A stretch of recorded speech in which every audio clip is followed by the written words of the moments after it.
que as mudanças climáticas são um dos principais fatores ameaçando os anfíbios. Olá, eu sou a Pietra e no vídeo de hoje a gente conversa com o professor Diego para entender como o fogo tem afetado os anuros em meio à crise climática. Eu sou o professor Diego Santana, sou professor no Instituto de Biociências aqui da UFMS em Campo Grande, né? Eu sou biólogo de formação, com doutorado em zoologia, e hoje minhas principais linhas de pesquisa são com sistemática e com ecologia de anfíbios, né? Então, para explicar de jeito fácil para as pessoas, eu gosto de dizer que eu gosto de ir para campo, e quando eu encontro um sapo, rã, uma perereca, ou às vezes com cobras também, né? Eu trabalho com répteis também, né? Então eu gosto de olhar para o indivíduo que eu encontro e perguntar quem que é você, ou seja, para responder a taxonomia daquele animal, né? Então, de quem que ele é parente, se é uma espécie nova ou não, que espécie que é aquela. E eu gosto também por que você está aqui, né? Então, o que naquele ambiente permite aquela espécie estar ali. Então, o que ela come, o clima daquela região que permite ela habitar naquele local, né? Então, eu gosto dessas duas linhas de frente, assim, são essas linhas de pesquisa que eu faço também. Então, os anuros, né, é um grupo dentro dos anfíbios. Então, os anfíbios nós temos três principais grupos, né, que são os anuros, os gimnophiona e os caudata. E os anuros, que são os mais famosos, que são os rapos, rãs e pererecas, que são anfíbios com quatro patas e que não têm uma cauda, né? Então esse é o principal grupo que a gente tem no Brasil. E o Brasil é o país que mais tem espécies de sapos, rãs e pererecas no mundo todo, né? Tá, mas e o que a crise climática tem feito com esses animais? O professor Diego nos explica agora. As mudanças climáticas são um dos principais fatores ameaçando os anfíbios. Então a gente sempre soube que desmatamento, né, descaracterização do habitat, né, é um desses fatores. Introdução de espécies exóticas, então a gente coloca uma espécie que não pertence àquele lugar e junto com ela vão trazer doenças emergentes também, que é um outro fator de ameaça para os anfíbios também, mas entre elas as mudanças climáticas, de forma direta ou indiretamente. Então a gente consegue perceber, por exemplo, essas chuvas fortes que chegam de uma vez só, né? Então era para chover 300 milímetros em todo o verão, espalhados em 2, 3 meses. Hoje a gente consegue ver chuvas de 100 milímetros em um único dia. Então isso causa um desastre muito grande, não só para os humanos, mas para os animais também. Então as mudanças climáticas, elas têm uma consequência muito grande, a curto e longo prazo. Agora a gente já sabe o que são os anuros e como eles são afetados pela crise climática. Mas por que é tão importante a conservação desses animais? Vamos lá. Quando alguém me pergunta por que é importante salvar um sapo, né? Parece uma pergunta complicada, mas tem uma resposta muito simples, mas que é difícil para a gente entender. Então, uma espécie merece viver por ela existir, né? Então, essa é a resposta honesta que eu gosto de falar. Então, por que tem que salvar um bicho e tal? Porque tem que salvar, ele existe, a gente tem que preservar ele aqui. Mas a gente pode pensar também no equilíbrio ecológico, né? Então, eu gosto de dizer que a natureza é como se fosse um quadro. A gente vai no museu, olha para um quadro, e aí se a gente rasga um pedaço daquele quadro, ou ele perde o valor, ou ele está danificado, e ele não está mais inteiro, a gente sabe que está faltando alguma coisa. Então quando a gente extingue uma espécie, um grupo de espécies, é como se você estivesse danificando uma parte da natureza ali que você não vai ter mais.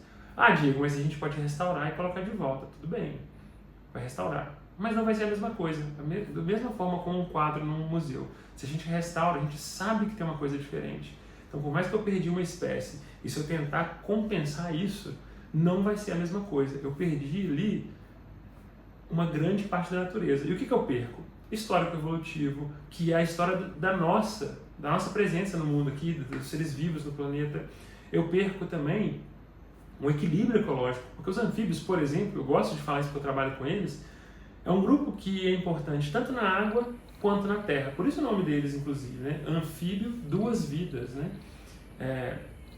Então, assim, eles atuarem tanto na água quanto na terra, eles consomem animais, insetos, pragas de plantação, tanto na terra quanto na água. Mas eles também são alimentos de serpente, de uma ave, de vários outros animais. Então a gente chama isso de teia ecológica, né? Ou a gente chama de rede ecológica, rede alimentar.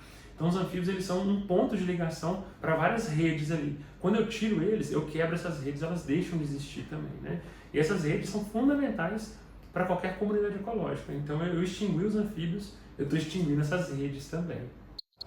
Mas, ainda, o professor vai nos dizer se essas espécies podem ou não se adaptar às condições climáticas atuais. Tem um século de mudanças climáticas, então não existe um animal que se adaptou tão rápido nesse tempo, nem a gente consegue. Se não fosse ar-condicionado, a gente não estava conseguindo trabalhar direito às vezes, né? E imagina quem trabalha sem o ar, né? Então os bichos não têm essa opção, e nem as plantas às vezes. Então o que a gente estuda é isso, como é que eles estão reagindo a isso aí. E muitos estão sendo extintos. Então muitos animais que dependem do equilíbrio climático estão e vão ser extintos no momento oportuno aí. Então, assim, existem animais sim que são mais adaptados a ambientes quentes e secos. Esses animais conseguem resistir mais às mudanças climáticas. Até quanto? Quanto que é o limite deles? A gente está estudando isso também, a gente não tem a resposta para tudo. Mas a gente tem a resposta que muitos não vão dar conta. Então, muitos vão desaparecer. Mas e o poder público? Tem feito alguma coisa sobre isso? O professor Diego nos dá sua opinião. Alguns governos têm uma ou outra iniciativa, mas isso é um ponto de crítica meu, principalmente do Diego, como cidadão, que os nossos governantes, eles nunca pensam no meio ambiente. Tem, às vezes, um discurso, tem alguma bandeira que é levantada por um ou outro político, mas é sempre a última coisa que a gente tem. Tá? A gente pensa ainda muito como um país subdesenvolvido na hora de querer fazer produção de petróleo, produção de soja, fazer commodity, né? Mas a gente não pensa no meio ambiente. E é de onde a gente poderia tirar riqueza hoje. Então, assim, tem algumas colaborações, então tem muitas ONGs aqui. O Mato Grosso do Sul é um lugar que é um hub de ONGs aqui no Mato Grosso do Sul, que trabalham com animais atropelados, tem espécies bandeiras como arara azul, tatu-canastra, onça pintada, né? Mas a gente não pensa ainda num conjunto. Então, o que eu preciso salvar? Eu não salvo só a onça, eu preciso salvar o habitat dela. Eu preciso salvar o habitat do tatu, né? Porque eu salvando esse habitat, eu vou salvar as espécies bandeiras, que são esses animais muito bonitos, né? Chamativos, mas eu vou salvar todo o ecossistema, que é o fundamental, né? A arara azul sozinha não faz o Pantanal. Eu preciso do jacaré, eu preciso da sucuri, eu preciso do sapo, eu preciso da planta, eu preciso do carandá, do acuri. Então eu preciso de todos esses elementos no ecossistema, dos rios, né? Então, assim, falta sim uma colaboração efetiva governamental, porque não adianta eu, Diego, fazer um monte de pesquisa, levar esses meus dados, tentar gritar assim, gente, vamos salvar os bichos, vamos salvar o Pantanal, vamos salvar o Cerrado, mas se não tiver uma lei, de fato, que façam eles serem salvos. Então a parte do legislativo e do executivo precisam atuar melhor nisso aí.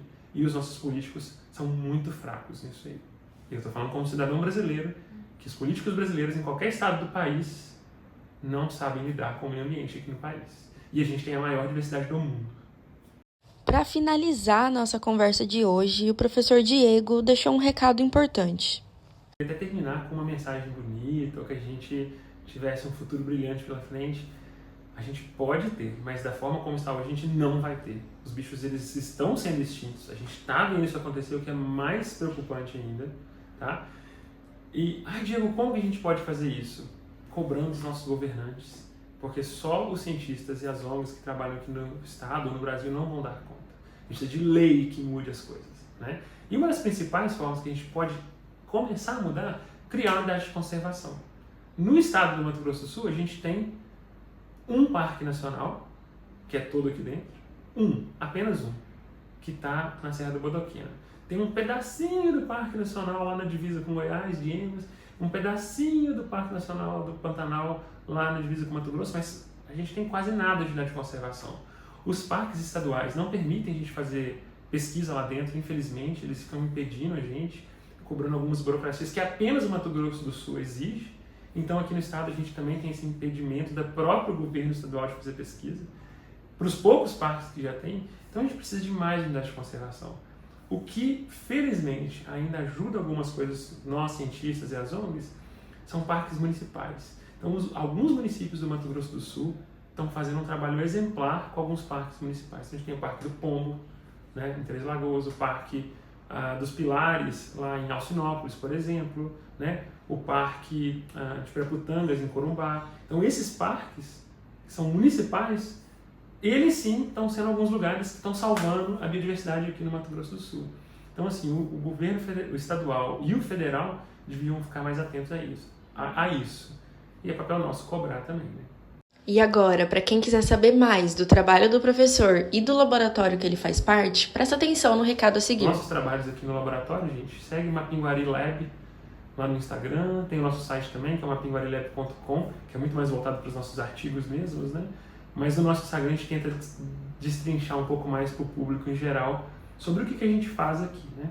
E a gente está sempre disposto aí para trocar uma ideia também sobre os sapinhos. Obrigada por assistir até aqui e um agradecimento especial ao professor Diego pela participação e pelas contribuições tão importantes. Se esse conteúdo te ajudou de alguma forma a entender mais sobre o tema, curta, compartilhe, comente, se inscreva no nosso canal e siga nosso Instagram. A ciência precisa chegar a mais pessoas.